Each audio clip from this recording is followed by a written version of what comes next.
Hello friends, welcome to this Maths Made Easy video series. We have been talking about squares in the last 3 videos. If you haven't seen those videos, I will provide those links in the description box below. I suggest you definitely check them out. I have provided some interesting techniques to square numbers ending with 5. Also, easy and quick method of squaring 2 and 3 digit numbers, which is going to be very helpful for you in your regular schoolwork. So wherever there are squares, there are square roots. And today we are going to discuss a nice estimation method for estimating square roots. So let's first recap in terms of what we have seen and our observations regarding squares. So what are squares? Squares are numbers which are obtained by multiplication of the same number with itself. So I have listed down squares of 1 to 10.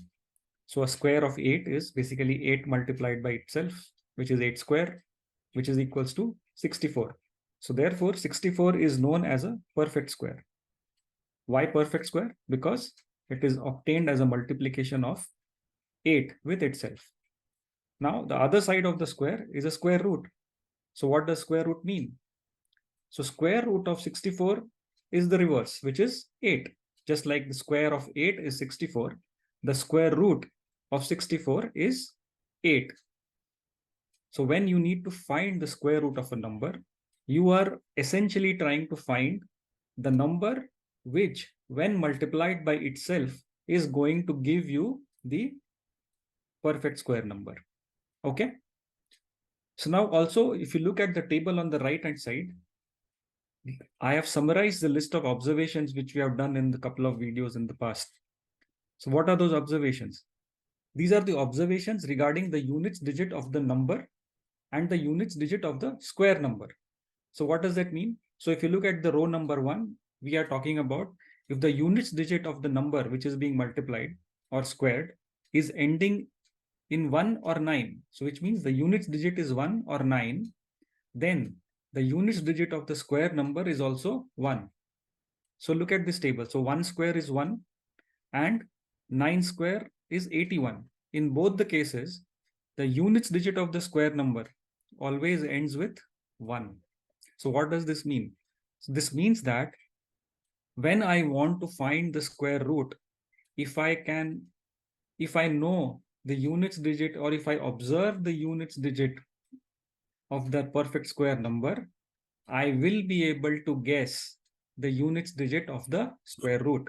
And this is what we are going to use. So carefully look at this table.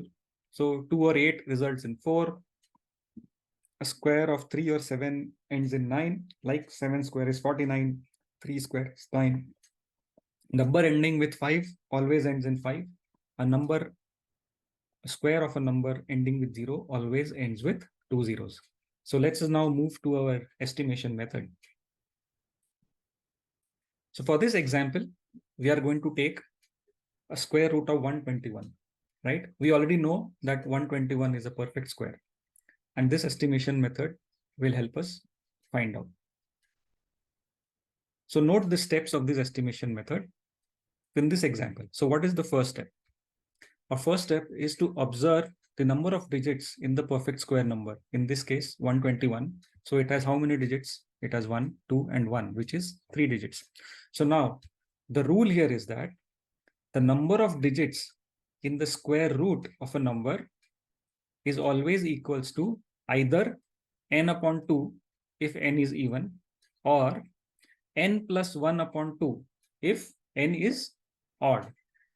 So in this case, n is odd. N is the number of digits in the square root. Sorry, n is the number of digits in the perfect square number which is given. So in this case, 121 is given. Number of digits is 3. So therefore, the number of digits in the square root is going to be 3 plus 1 upon 2, which is going to be 2. So that is our first estimation. What is our first work? We have estimated the number of digits in our square root, which is going to be the answer. So now I'm going to put 2 dashes here to mark that, okay, I know that there are 2 digits in my answer.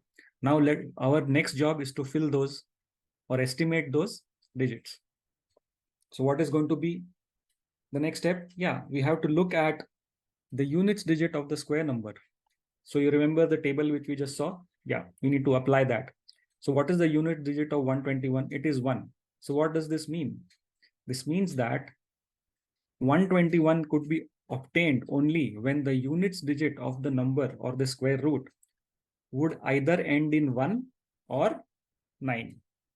Correct? So that is what we have, our observation tells us. So we are going to put it here. So then our answer, units digit of our solution would either be 1 or 9. And that's what we have listed. So now what is our next step?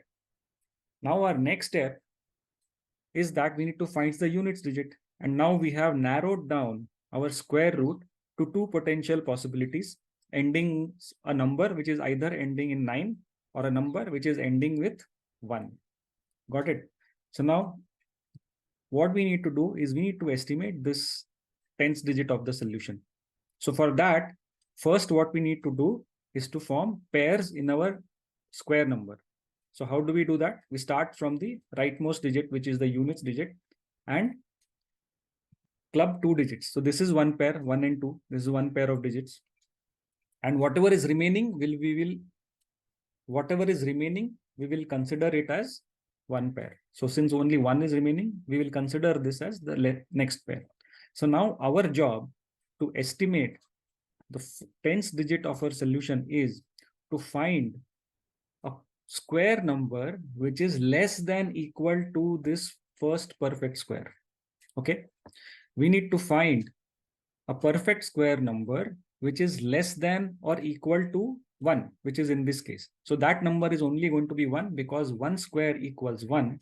So our closest number which is less than equal to 1 is going to be 1, and therefore 1 is going to be our solution for the tens digit. So what have we done now? We have narrowed down our square root to either 19 or 11. So now we still have two possibilities and we need to choose one. Now we know that 10 square is 100, correct? And 121 is very close to 100, and we need to choose a number between 19 and 11. So the number closer to 10 is 11, and therefore 11 must be our answer. So that is one way to estimate. Let us look at another way. In this case, again look at our first digit of our solution, which is the tens digit of our square root, which is 1. Take the next higher number, next consecutive number to 1, which is 2. And take the product of 1 and 2, which gives us 2. Compare this product with the first pair, which in this case is 1. If the pair is less than the product, we need to choose the lower number. Got it? If the pair, which is 1, is less than the product, which is 1 into 2, 2. So since 1 is less than the product 2, I will go with the lower number of the two choices that we have got, 19 and 11. So 11 is the lower number of the choices of answers that we have. So we will go with 11. And 11 is going to be our answer choice. In this case, we can be certain that this is the right answer because I am already telling you that 121 is a perfect square.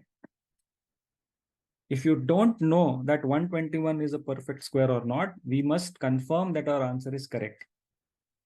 But this is how we can estimate. Let us look at another example. Let us try to estimate the square root of 4096, and we'll follow the same process. So go ahead and do it with me. What is the first step? The first step is to find the number of digits. So we have 4 digits, and therefore the number of digits in our square root is going to be 4 divided by 2, which is n by 2, 4 divided by 2, which is 2. So I'm going to put 2 dashes, which indicates that now I have estimated the number of digits in my answer. Now I need to find the units digits. So I'll look at the units digit of the number 4096. What is it? It is 6. Now, how can we obtain 6 as the last digit? If I square 4, I get 16. If I square 6, I get 36, which means that any number ending with 4 or 6 is going to give me 6 as the units digit of a perfect square. So therefore, now what are my choices? My choices are two numbers which end either in 4 or in 6. Now what do I need to do? The next step is to estimate this tens digit. For that, we need to create pairs. So mark the pairs. How many pairs do we have? We have two pairs. One is 9 and 6, one pair, 4 and 0, another pair. Our interest always is in the first pair. In this case, it is 4, 0. Now, we need to choose a number, a square number, which is less than 40. So closest number, square number, which is less than 40 is 36, which is 6 square. Since 6 square is 36, 6 is my choice of this tens digit. So I'm going to put 6 over here, which is 64 or 66. These are my two alternatives of my solution. Now I need to pick one. So how do I pick one? What do? I look at the tens digit, which is 6. I take the next consecutive digit, which is 7, and take their product. What I do is I multiply 6 with the next higher number, which is 7, and look at the product, which is 42. Now I need to compare the first pair, which is 40, with 42. So since 40, the first pair, is less than 42, I am going to go with the lower of the two choices which I have. Since 64 is less than 66, I am going to go with 64 as my answer of square root of 4096. What I'm saying therefore is that 64 square is 4096, which is going to be my correct answer for this solution. So how do you use this method? Use this method to verify your answers at your schoolwork. So let's say you are employing a long division method to find a solution of a square root. You can use this estimation method to estimate what is likely to be your answer. And therefore, if you are making any mistakes in your long division, you will know and you will be able to correct it because you will already know an estimate of that answer.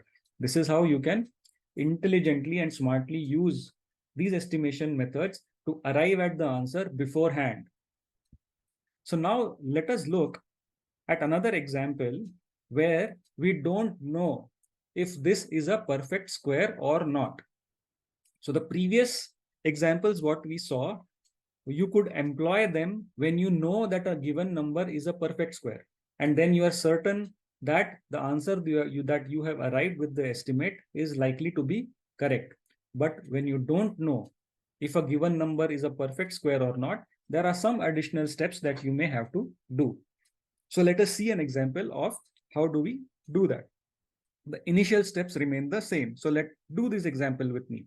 So we have chosen number 5024 and we want to find the square root of 5024. So let us see how do we do that.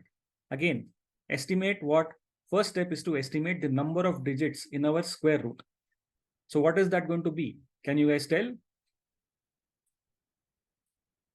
So yes, it's going to be 2. Why? Because we have 1, 2, 3, and 4. 4 digits in our number for which we need to find our square root. So 4 is an even number. So a number of digits in our square root is going to be 4 divided by 2, which is going to be 2.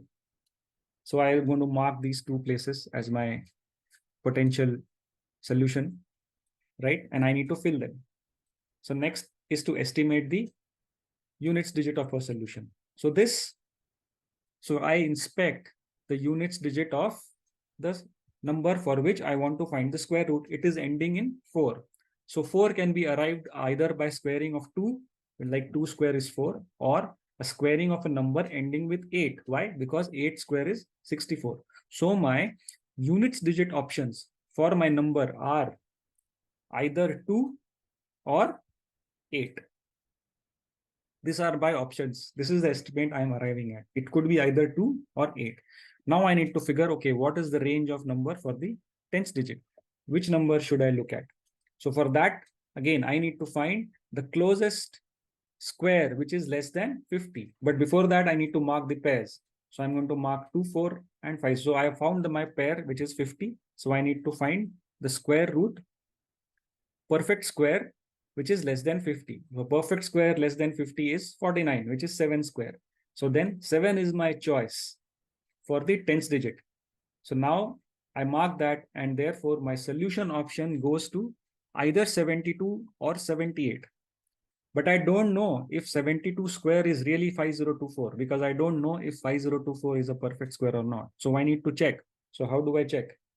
So now I know that 70 square is 4900. Why? Because 7 square is 49. So 7 into 7, 49, and then put two zeros. So I put 4900. So 5024 is more than 4900. So yeah, possibly 72 square might be 5024. But we still need to confirm. So what do I need to do? I need to calculate 72 square using the a plus b whole square formula and confirm that whether 72 square is really 5024 or my guess incorrect. So let us see if we get there. So how do we use a plus b whole square? If you don't know a plus b whole square, you need to check out some of my previous videos. But just to quickly recap, a plus b whole square is a square plus b square plus 2ab, and that is what we are going to use. So in this case, a is 70, b is 2. So I can rewrite 72 as 70 plus 2 whole square. So 70 square I know, it is 4900. 2 square also I know, which is 4. And 2ab is 2 into 70 into 40. So if I solve this addition, I'm going to arrive at 72 square. Now we get 72 square as 5184, which is greater than 5024, which means that 72 is definitely not our answer or the square root of 5024. But we also know that 70 square is 4900. So now our answer has to be between 70 and 72, which leaves us with 71. But if you know our observation table, if you refer our observation table, the units digit of the square of 71 must end with 1. But here we have 4. So with these observations and analysis, we can conclude that 5024 is definitely not going to be a perfect square, and its answer is possibly somewhere between 70 and 71. But before that, let us confirm that by calculating 71 square. So 71 square in similar fashion can be written as 70 plus 1 whole square, which is 4900 plus 1 plus 2 into 70 into 1. Solving this addition, we are going to get 5041. Now 5041 is also greater than 5024, which means that the square root of 5024 is between 70 and 71, somewhere between 70 and 71. And since 5024 is quite close to 5041, my guess is 5024 could be anywhere between 70.67 or 70.8, somewhere in that region. So our conclusion is what? With this estimate effort, we have concluded that 5024 is not a perfect square and its square root is somewhere between 70 and 71. So guys, when do you use these estimation methods? So how do you use this estimate method effectively is to use it as a cross check for your traditional solving methods. For example, if you are using factorization or if you are using the long division method, you can use this to estimate the range of your answer. For example, in this example that we just considered, we could arrive at a very narrow range of around 70 and 72, right? Which was around our answer. So if as per your calculations, you are getting somewhere, if as per your traditional method or the method that you are using, like long division or any other, you would be able to cross check your answer and confirm that if your solution is accurate enough or not. So here are some of the practice problems for you. You can use this method and try out these examples. I'll be happy to solve your doubts if you have any. You can also go ahead and write to me on ckvedic@gmail.com. My name is Chinmay Kale. Do write to me and do subscribe to this channel. It gives me the motivation to create more such videos for your help. Thank you. Bye-bye.